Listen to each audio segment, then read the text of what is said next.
she was gonna keep. Oh yeah, alright, take it easy baby, make it last all night. She was an American girl. This is Deborahcratic, a podcast where we sit down with everyday Americans and hear their extraordinary stories. I'm your host, Deborah Drucker. Come along with me as we discuss those things that we were always told not to talk about. Politics, religion, and more. I promise you'll be inspired and have your mind opened by the end of this episode. Well, it was kind of cold that night. She stood alone on the balcony. Yeah, she could hear the cars roll by out on 441 like waves crashing on the beach. Hello, everyone, and welcome to Deborahcratic. Today on Deborahcratic, we are going to meet Lisette Elhayani. Lisette is an immersive experience creator who designs unforgettable events that connect brands to people. She is involved in sustainability, the fight for equality, and advocates for peace in the Middle East.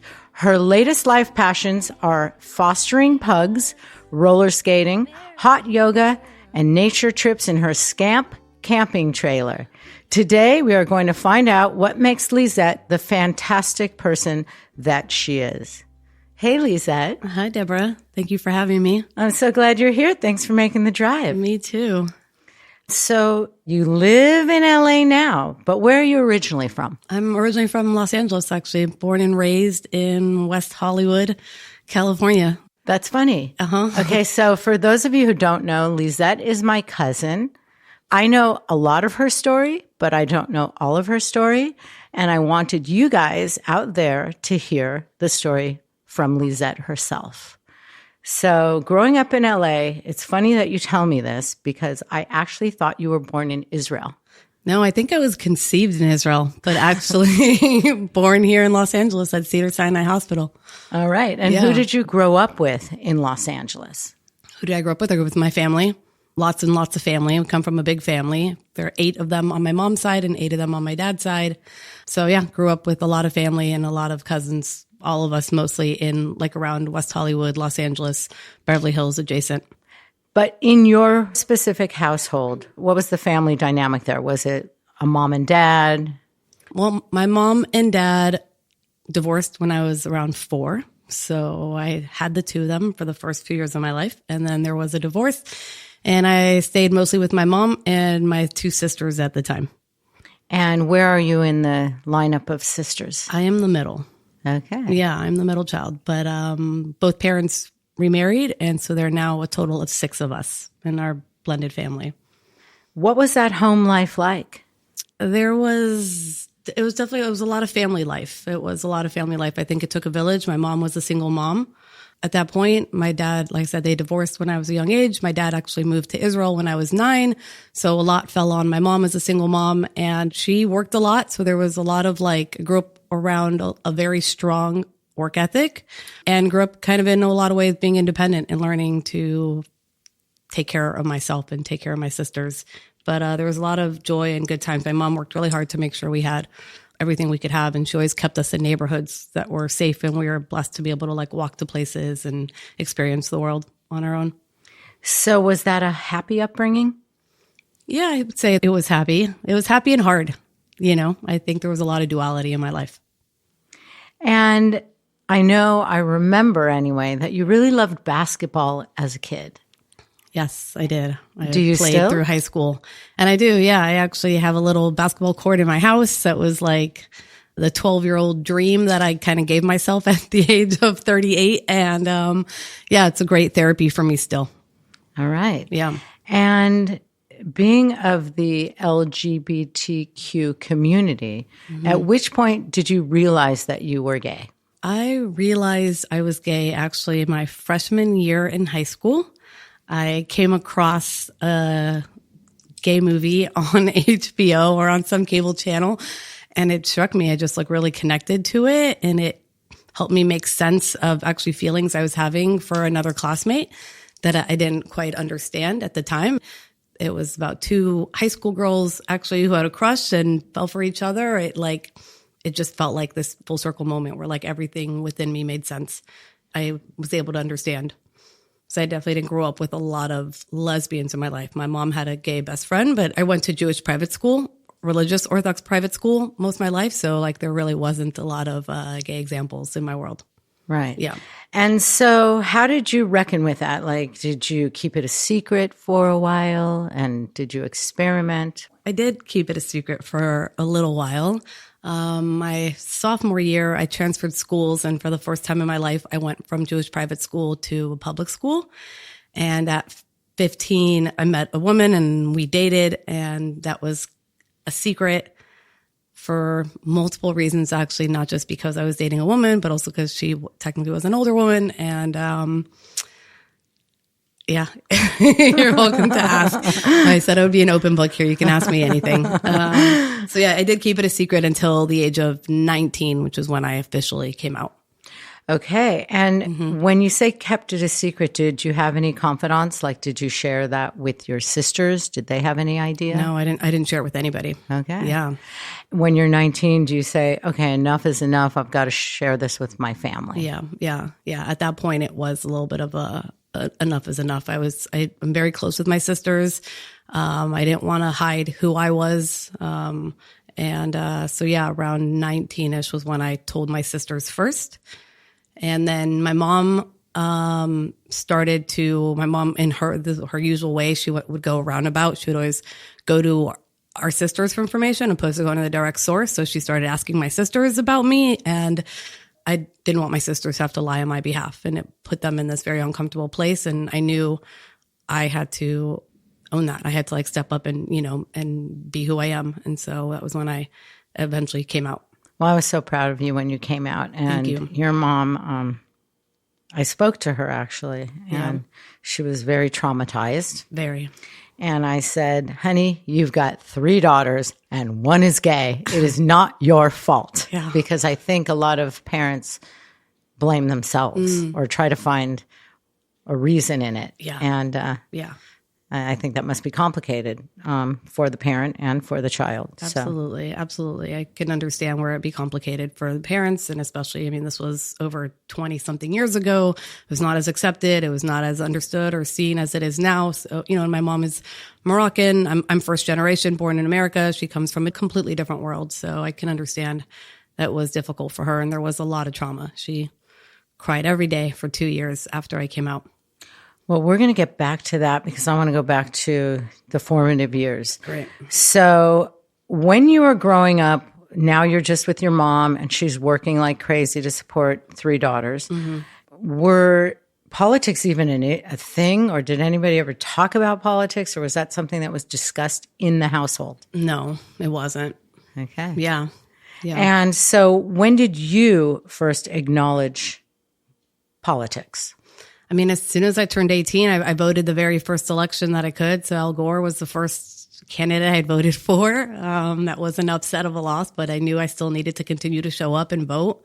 I think because I was a gay woman as well, and because gay marriage wasn't legal and wasn't allowed at the time, like for me, I understood how important it was for me to get out there and vote. Awesome. Yeah.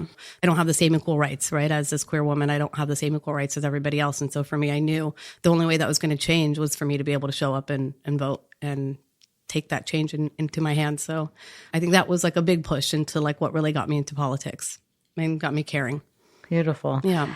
And in your house, was there a lot of religion? There was a lot of religion. There still is a lot of religion. So coming out as a gay woman must be even an added layer there because of a conservative religious family. Correct. So how did that fire spread through the family, and what were the ramifications of that? It was hard. It's still hard, honestly. My mother still struggles to fully accept it and accept me. I think she still prays for me to be straight. When I first came out, it was like I came out to her, but she didn't want the family knowing yet. For many, many years, she didn't want my grandmother knowing. So it was still like, I'm out, but I have to still be kept a secret. So that was difficult. Religion, though, still plays a role in shaping you. It does. How so? I think a big part of the reason I am the human being that I am today is because of my religion, and is because of the core values that were instilled in me from my religion at a very young age. Like I said, I went to Orthodox Jewish private school from mommy and me to 10th grade. And granted, we were not Orthodox. We, for many years, didn't keep kosher in the house. We weren't observant of Shabbat. It was only later in life that my mom became more religious and became about those things. But still, it was just being raised with these like very strong core Jewish values that have shaped me, and it's something I'm still very proud of. Being that you are a person of faith and coming from a conservative family, do you feel that there's a conflict between the religious faith and the lifestyle that you live as a gay woman? You know, I think once upon a time it felt like conflict, and I think when I let like my ego self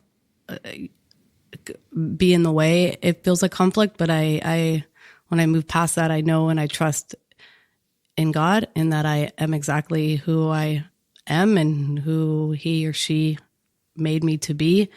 And so I trust in that, and I trust in the universe. I trust in God. I trust in Mother Nature. I trust in all these things that I am exactly as I am intended to be. And again, I think this is where I think duality exists. Like, I think you can be all things. I'm not just Jewish and I'm not just queer. I am both. And so it was just trusting in that and in myself, and in that, like, it's okay to be as you are. We are different. It's a beautiful thing to celebrate our differences, and also a beautiful thing to celebrate our similarities. And, you know, and we can be different, but we're all still human at the end of the day. Very well said. Yeah. Thank you. Thank you.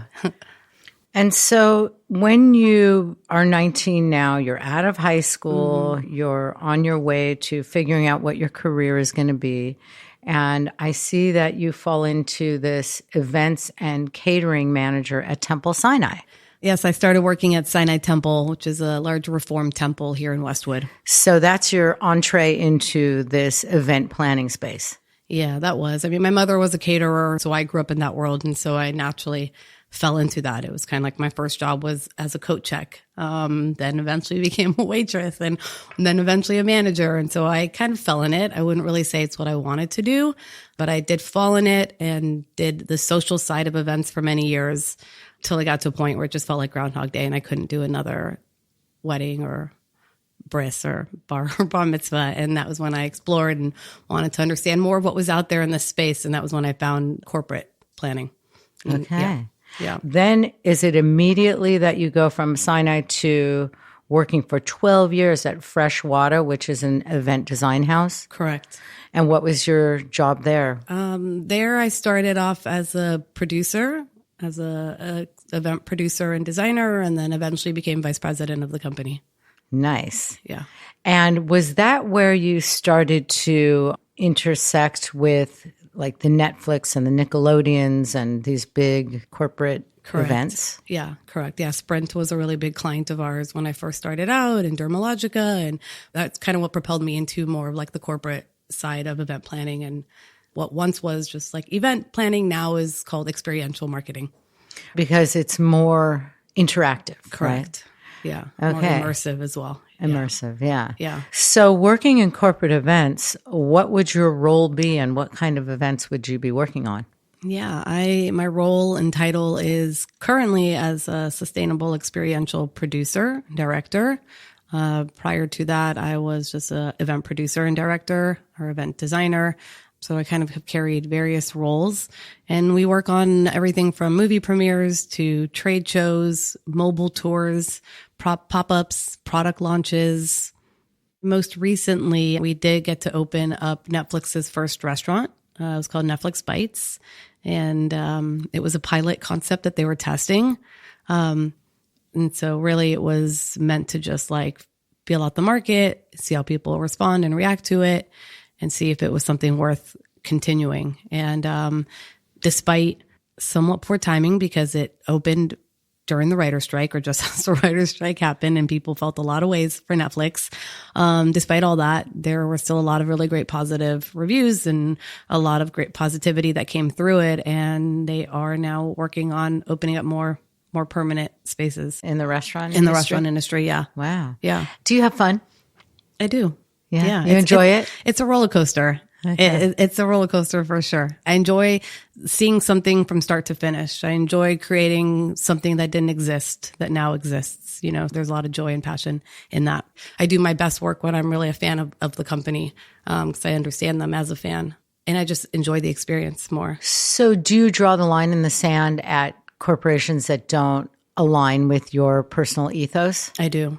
Okay. Yeah, I do. I usually will All say right. no to that. And that's been a big part of this, starting this new company too, is having the freedom to say no to work. Amazing. Yeah. I've been doing this for many years. I'm 43 now. I want to feel good about the work that I'm doing. Okay. And I see that you co-founded Good All Day Collective in 2020. Yes. Wow. That was a leap of faith. Oh, yeah. Yeah. I mean, we started to work on this company in 2019. So before we knew anything about the pandemic and just the way timing worked, you know, it's a process to set up your website, get incorporated, do all of this, the funding that I needed to raise. And so by the time all that came together, we actually launched March 3rd, 2020, which was 2 weeks before stay-at-home orders and before a complete industry shutdown in my world. So yeah, it was a very challenging time, and we're happy to say we're about to be celebrating 4 years in business now. So Well, congratulations and you. mazel tov. thank you. And how did you ride out the pandemic and the effects of the pandemic? We pivoted, actually. We created our own line of experience boxes. My same clients still had shows. They still had things they needed to promote. And so they were doing that in this way where they were sending out mailer kits to their bloggers, press outlets, their clients essentially all over the world. And so we pivoted and moved into that. And so we did our own line of like experience boxes. I love merch. I love design in general. So whether it's an event or merch or house architecture, doesn't matter. Like I love design through and through. So yeah, we leaned on again, doing virtual events, created our own line of virtual events as well, and doing these experience boxes.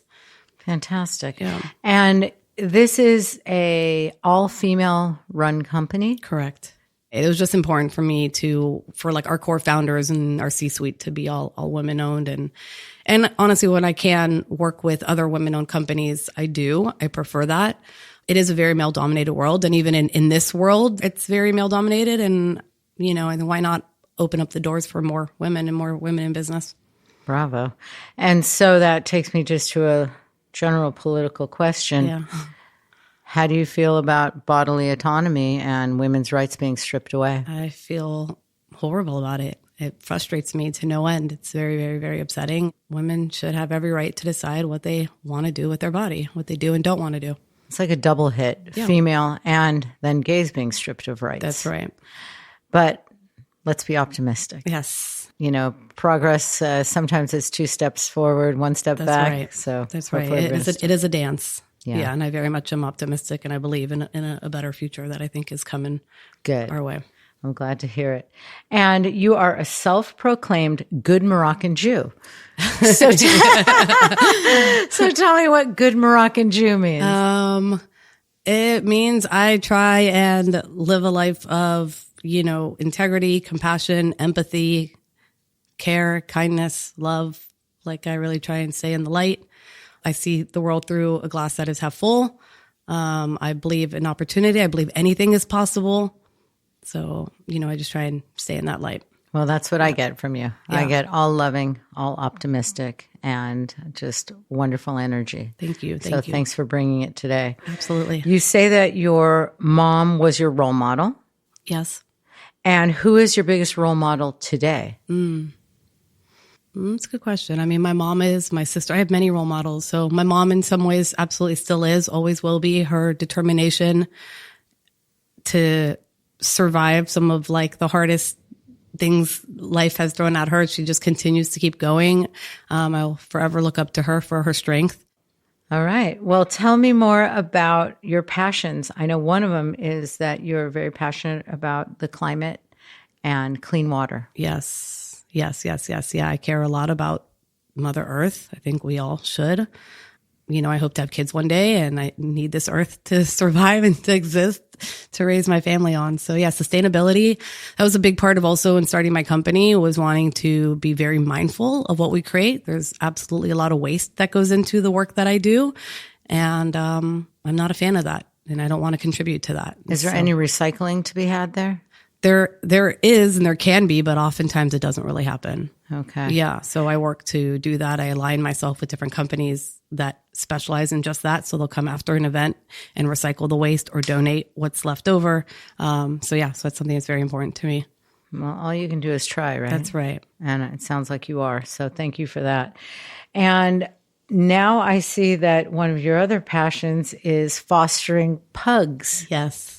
And how did that come to be? Oh, they're the best. Through the pandemic, we had fostered a pug, and I just fell in love. He was just so much light and life and hilarious, just brought so much joy and laughter into my home.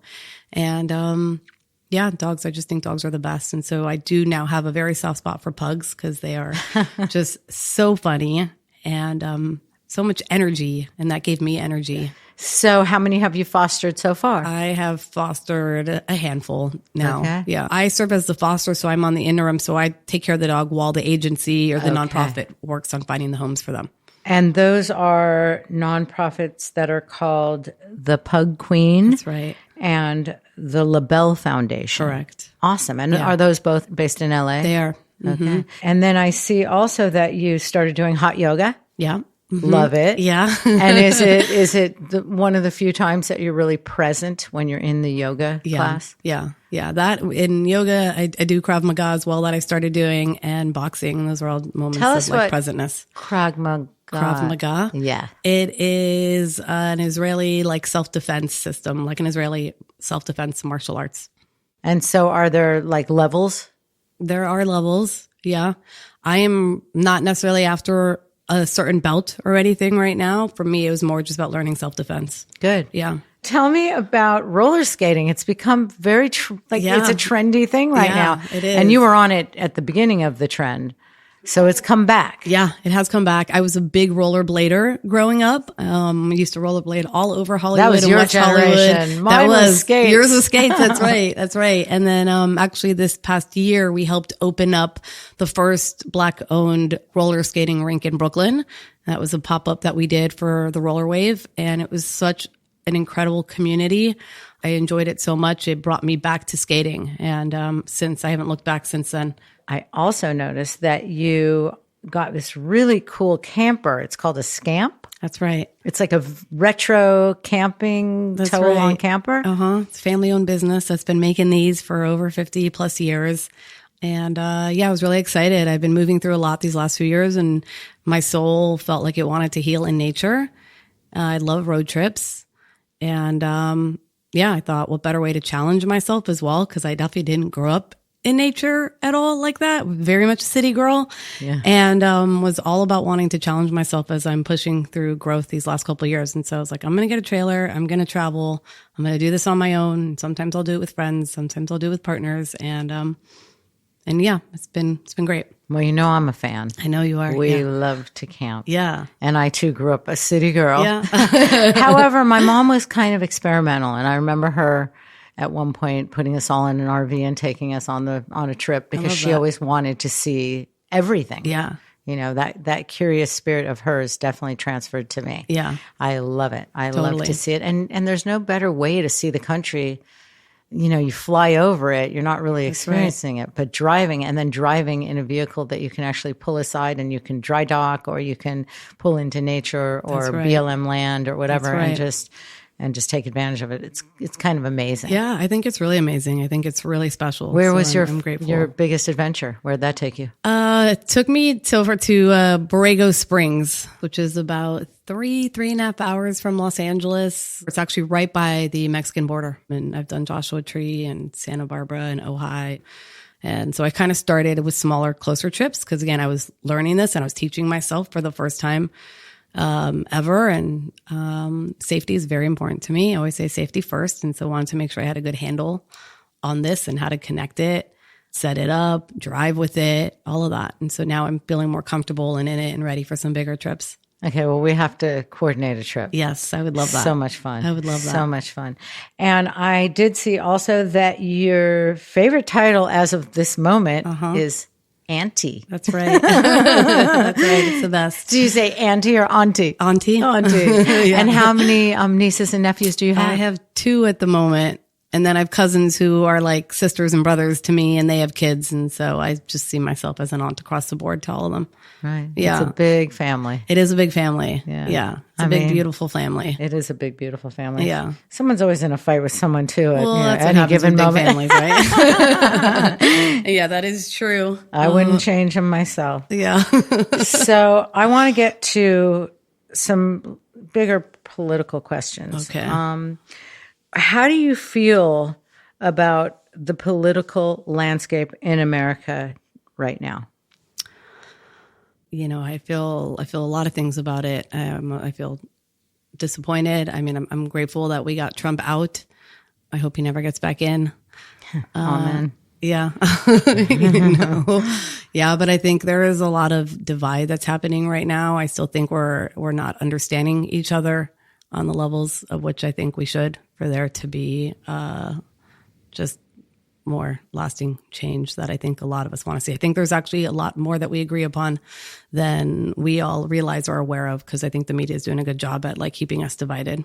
I absolutely feel that, and this is what this program was supposed to be about, is showing that there's more commonality amongst us than there are differences. That's right. And I agree with that. In my lifetime, I've never seen politics be so divisive. Yeah. So it's an interesting moment. Very. So I know, being from the same family that you're from, that I have definitely butted heads with a couple of my cousins or an uncle or two because we have such differing perspectives on politics. And in the old days, I felt like we could talk about it. Yeah. But in these more recent days, it feels like it is really just igniting a fire.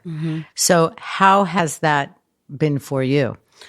Yeah, I actually have had very similar experiences. I have had to really push through this divide, through this conflict, through adversity, and remember that at the end of the day, this is still my family and they love me and I love them, even though I have absolutely felt attacked by the choices they've made and who they have voted for. I have felt attacked in conversations that we've had around it. At one point, I wasn't going to family occasions because we weren't aligned. I wasn't aligned with who they voted for. I wasn't aligned with the conversations that I knew were going to come up around, Trump at the time. And so I kept myself away.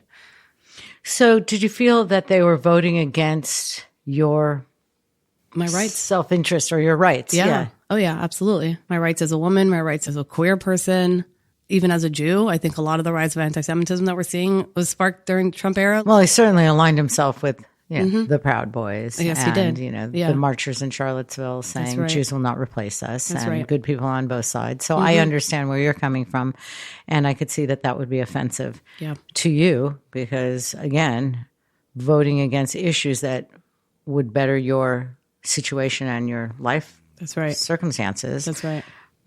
Could be very hurtful. I get Yes. that. For me, it was more, I am a live and let live person. And I felt someone was putting the clamp on the other people's rights to their life and their lifestyles. Yep. So for me, it was a little bit more just, this isn't good for the whole, Right. Right. the collective. That's right. What, if anything, makes you feel optimistic about the future? I think I believe in humanity. So I think just continue to believe in humanity and that believing in good, believing in light, and that good will always win over evil kind of keeps me optimistic and hopeful. I think if we can remove church and state the way it's supposed to be removed, we can see that, overlap. right? Should never overlap. That's right.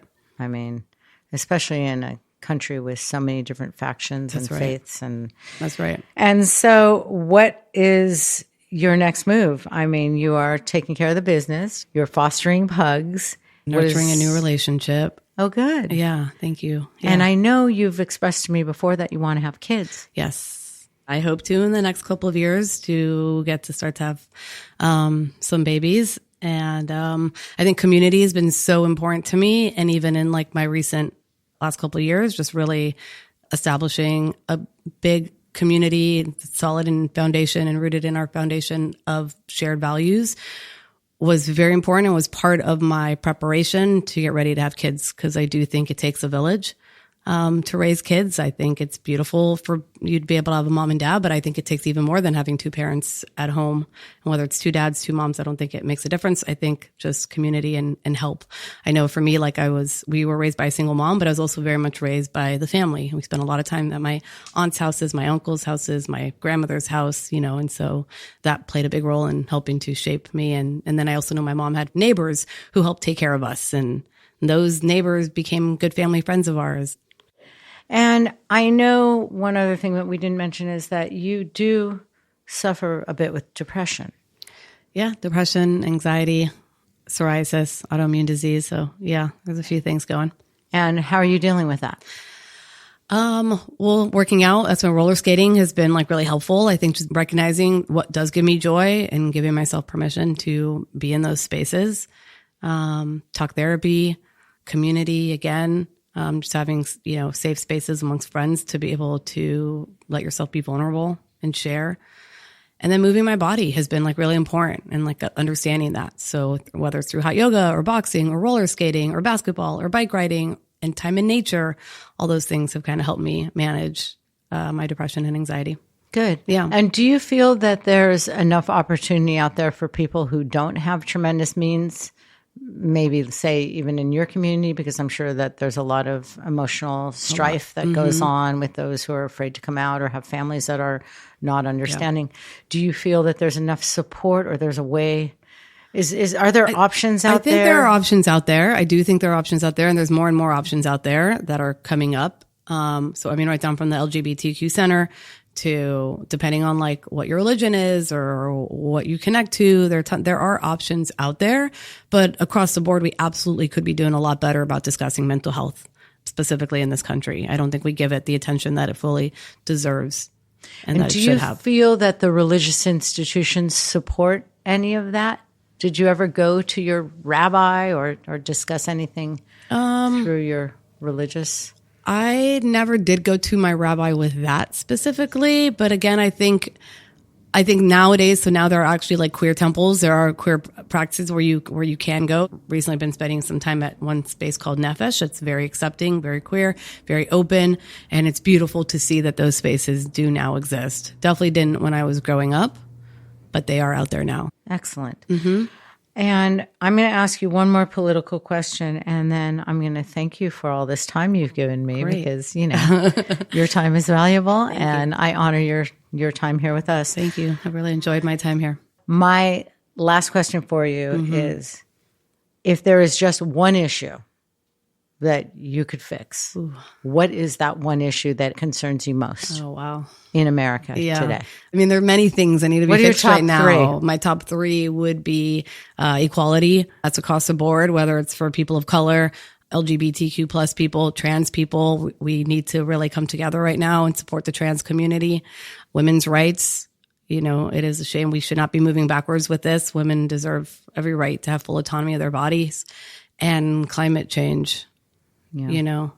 And then I would say with what's happening now and being that is my homeland, peace in the Middle East as well, I think is really important. And I believe none of us are free until we're all free. Like I do believe liberation for all must exist. So I hope that can come to be. I hope that can come to be as well. I really do. Maybe a change in both governments would help. Yes. In that part of the world. I'd like to believe so. I think that's where we need to start at least.